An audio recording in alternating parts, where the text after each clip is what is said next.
There are many reasons for the rise of bullying in the teen culture, but there are many solutions too. Welcome to Youthology Resources. This week, we are providing a resource on the rise of bullying and solutions, so hang on. Unfortunately, one of the growing issues in the teen world is bullying. It has become a byproduct of the violence in our world, the tension and anger caused by the riots that are going on, the terror generation. You could also look at the pandemic regulations and a lack of social skills that are caused by teens' addictions to screens, and a lack of communication and relational development. There are so many lost problem solving and decision making skills. The statistics are pretty clear, actually out of control. So we're going to look at all of that today, and hopefully this will be a podcast with a lot of solutions. There are many statistics out on this growing issue. Let me give you some research that was based across 37 states, almost 200,000 teenagers in this survey, from the Hechinger Report. The Hechinger Report is an innovative research company that works with educators and school systems. In one of their recent reports, the Hechinger Report stated some of these prevalent statistics right now as it's related to bullying. Our analyzations, I'm quoting them, our analyzations insight about bullying from our survey responses of more than 180,000 students in grades 5 to 12 across 37 states have taught us a lot about the last 2 years in this rise in bullying. This is what they found. They found that they've learned that most bullying still happens in person, not just online. Now, although the online aspect of bullying has certainly added to the rise of bullying, we know that's true, but still the majority of bullying is taking place in relationships face to face.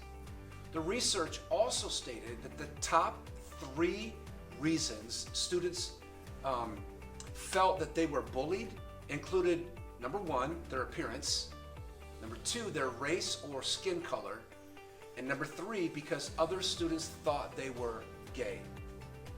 Overall, just over 1 in 4 students in 2016 said they were bullied. But those numbers are rising.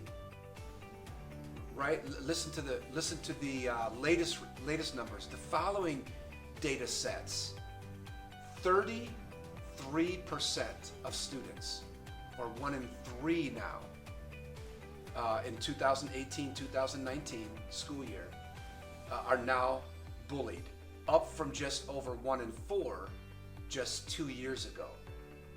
So significant data findings. Also, the Hechinger Report found that data also showed that middle school students experience bullying at higher rates than high school students, nearly 40% higher, compared to 40% in middle school compared to 27% at the high school level. And I think a lot of us understand some of those reasons. What are the risks of bullying? Those who are bullied are at increased risk for mental health problems, physical problems, problems adjusting to school and grades. Bullying also can cause long-term damage to self-esteem and self-actualization, identity. Adolescents who are bullied are at increased risk for substance abuse, dropout, and other academic problems, and violence to others later in life.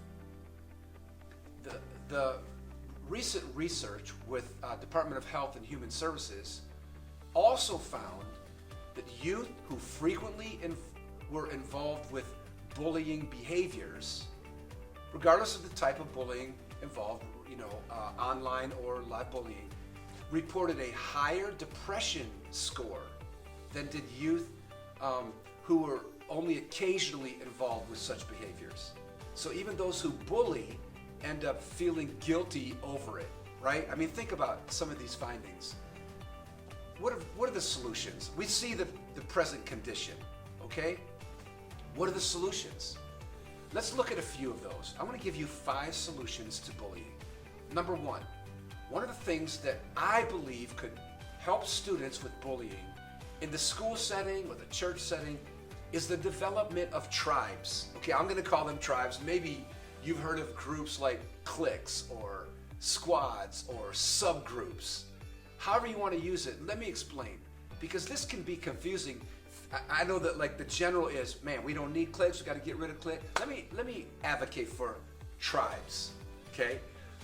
Tribes would be the new form of an old issue that we used to call cliques, but in a positive way, okay? In a positive way, I think the use of tribes, in its purest sense, could become an avenue into the group, okay? An avenue into the group, into the school setting, at the lunchroom, at the youth group.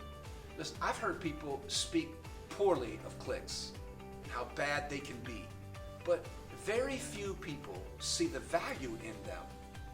Let me explain this as well as I can and help you to unlearn this old idea of cliques. Now, I get it that we don't want cliques closed off. We want to be able to enter in and out of cliques. But cliques, okay, let me just get rid of cliques. Tribes can be valuable because they work in a code or a set of understandings between teenagers, right? The athletes, jocks, right? The brainiacs, the skaters, the alts, etc. Listen, but that relationship between them allows them identity and inclusion, and this can become a safe place for people of a certain group or set who maybe they haven't found a place when they come into a school setting, or they haven't found a place in a youth ministry, and that can create healthy youth ministry culture. Okay, number 2, the second way that we can take this rise in bullying down, and that is to report bullying. I know sometimes we're not supposed to say, not be a narc and whatever, but listen, if enough people could stop bullying and say something about it, okay, and report it, we could stop this.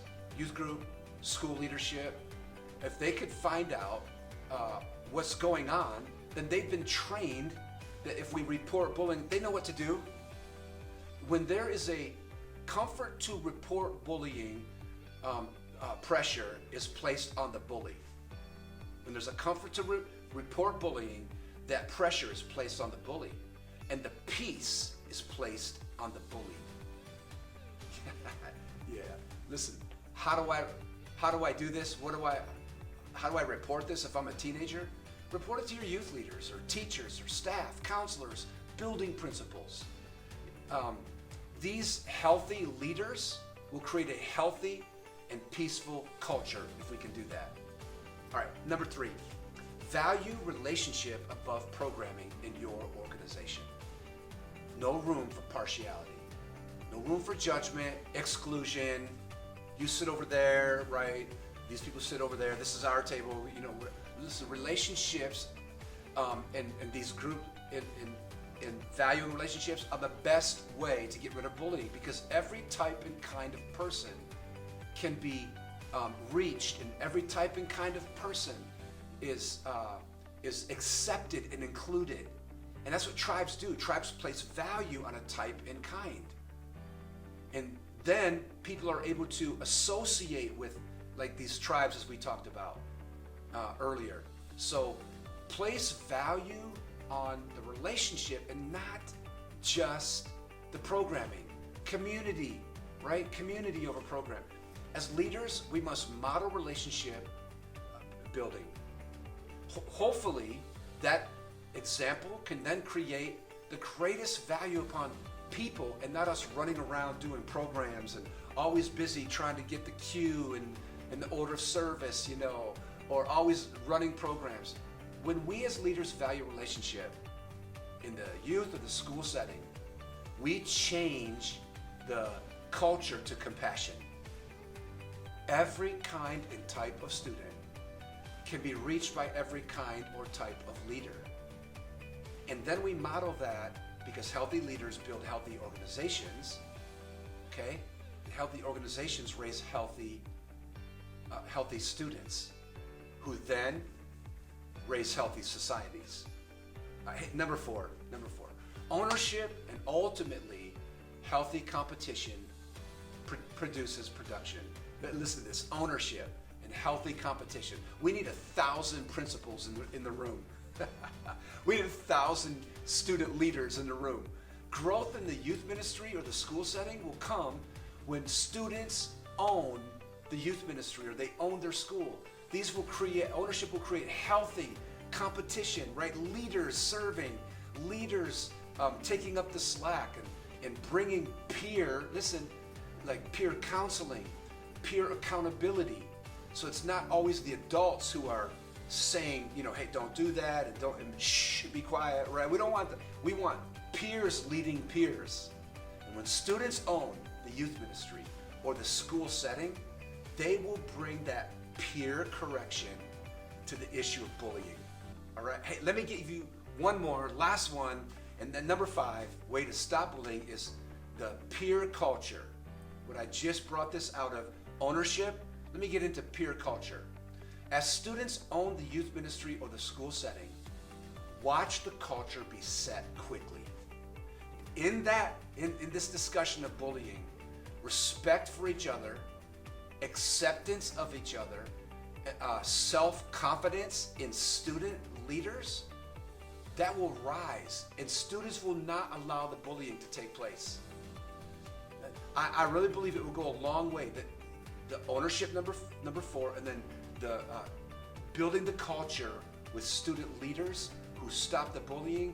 That will, listen, when student leaders reach the marginalized or the bullied, it will create an atmosphere of acceptance and compassion, right? So listen, all of these are great ways for you to build respect, for you to create honor, right? Places of honor. So who's ever different in appearance or race or sexual orientation, all of those, there'll be a defense against bullying and this rise of bullying, right? All right. Hey, finally, why the rise of bullying? There are many reasons for that rise. We've talked about those, but understand the problem is not just an easy one-off. There are many things that we can do to stop this, okay? So I hope these 5 things have helped you maybe think of ways for yourself to decrease this problem of bullying in your setting. So, man, thank you again. Don't forget, join us. Next week, we'll pick up another topic in youth ministry, just like this one, and hopefully help you become great youth leaders in your setting, both youth ministry or organizational settings. All right? Hey, have a great week. We'll see you next week.